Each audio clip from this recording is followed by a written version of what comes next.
বাঙালি special রান্নাঘরে সব বন্ধুদের স্বাগত। আজকে আমি রান্না করব সবজি দিয়ে পোস্ত। সবজি দিয়ে পোস্ত করার জন্য আমি এখানে নিয়ে নিয়েছি, এখানে দেখেন বন্ধুরা, পটল আছে, লাউ শাকের ডাঁটা, আলু, কুমড়ো, কাঁচা লঙ্কা, রাঙা আলু, আর এই হচ্ছে আপনার পোস্ত, আর এই হচ্ছে লাউ শাক পরিষ্কার করে ধুয়ে নিয়েছি। বন্ধুরা, রেসিপিটি শুরু করার আগে বলবো লাইক করবেন, শেয়ার করবেন। নতুন নতুন রেসিপি দেখতে আমাদের চ্যানেলটা আপনাদের ভালো লেগে গেলে একটা সাবস্ক্রাইব করে দেবেন। ঠিক যেভাবে খাই ঠিক আপনাদের সেইভাবেই দেখাই, রেসিপিটা পুরোটাই দেখবেন। আর কেমন লাগছে অবশ্যই কিন্তু কমেন্টের মাধ্যমে বলবেন। চলুন বন্ধুরা, রেসিপিটি শুরু করা যাক। প্রথমেই আমি গ্যাস ধরিয়ে দেবো, কড়াটা বসিয়ে দেবো। গ্যাস ধরিয়ে দিয়েছি, কড়া আমি বসিয়ে দিয়েছি, কড়া আমার গরম হবে। কড়া গরম হয়ে গেছে, আমি দিয়ে দেবো পরিমাণ মতন তেল। তেলটা আমার গরম হয়ে গেছে, দিয়ে দেবো এখানে বড়ি। বড়িটাকে দিয়ে দিলাম, বড়িটা একটু লাল লাল করে ভেজে দিলাম। বড়িটা আমার ভাজা হয়ে গেছে।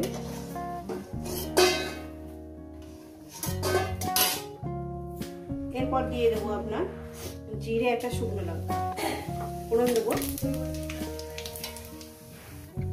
কয়েক সেকেন্ড ভাজা হয়ে গেছে, দিয়ে দেবো এক এক করে আপনার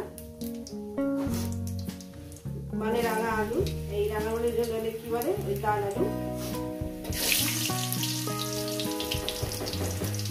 আর এমনি আলু। এক এক করে সবজি করে দেখি দিচ্ছি, করবো সবজিগুলো আমি দিচ্ছি। ডাঁটা সব একসাথে দিয়ে দেবো বন্ধুরা। আমি ভালো করে আমি প্রায় 4-5 মিনিট ধরে ওটাকে আমি সবজিটাকে ধুয়ে নেব। সবজিটা আমি দিয়ে দিয়েছি, পরিমাণ মতো লবণটা আমি দিয়ে দিলাম 1 চামচ। যদি লাগে তো আমি পরে দেবো। এবার এটাকে আমি প্রায় 5-6 মিনিট করে ধরে নেব। রেসিপিটা আপনারা কেমন লাগছে অবশ্যই কিন্তু কমেন্টের মাধ্যমে জানাবেন।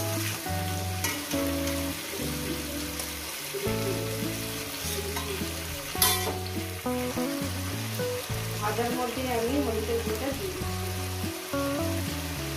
যাতে সুন্দর ভাজাটা হয়, দেখতেও সুন্দর হয়।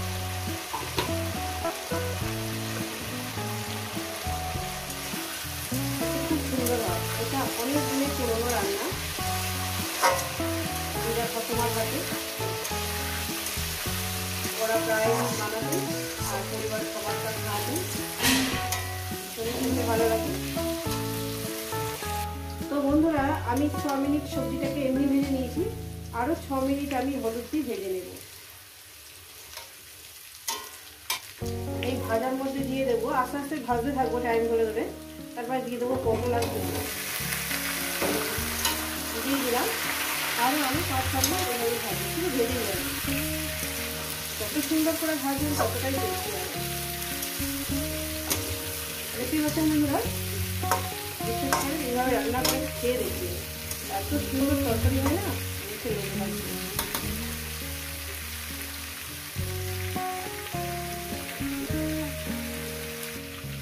আমি এখানে সবজিটাকে একটু চাপা দিয়ে রান্না করবো, গ্যাস কিন্তু আমি মিডিয়ামে রাখবো। এইবার আপনার দিয়ে দেবো পোস্ত। পোস্ত বাটি ধোয়া জলটা দিয়ে দেবো। পোস্ত বাটি ধোয়া জলটা আমি দিয়ে দিলাম। দিয়ে দেখতে পাচ্ছেন বন্ধুরা কিভাবে রান্নাটা করছি।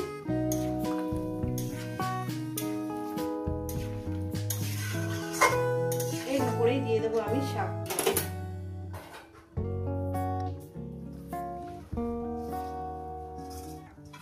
রেসিপিটা আপনাদের কেমন লাগছে অবশ্যই কিন্তু বলবেন। শাকের থেকে অনেকটা জল বেরোবে।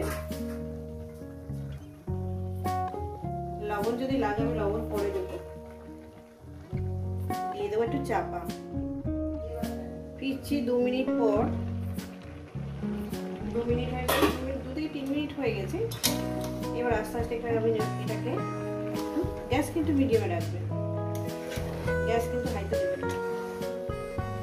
দেখতে পাচ্ছেন বন্ধুরা কত সুন্দর হয়েছে না, বিশেষ করে দারুণ খেতে হবে এইভাবে রান্না।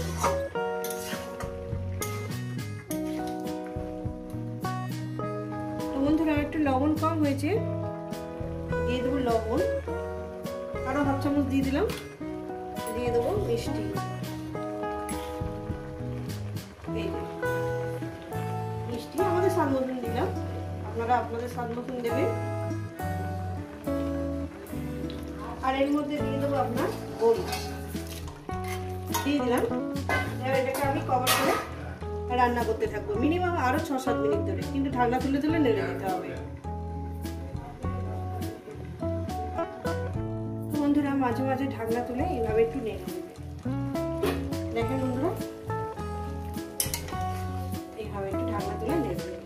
দেখতেই পাচ্ছেন বন্ধুরা কত সুন্দর দারুণ হয়ে গেছে।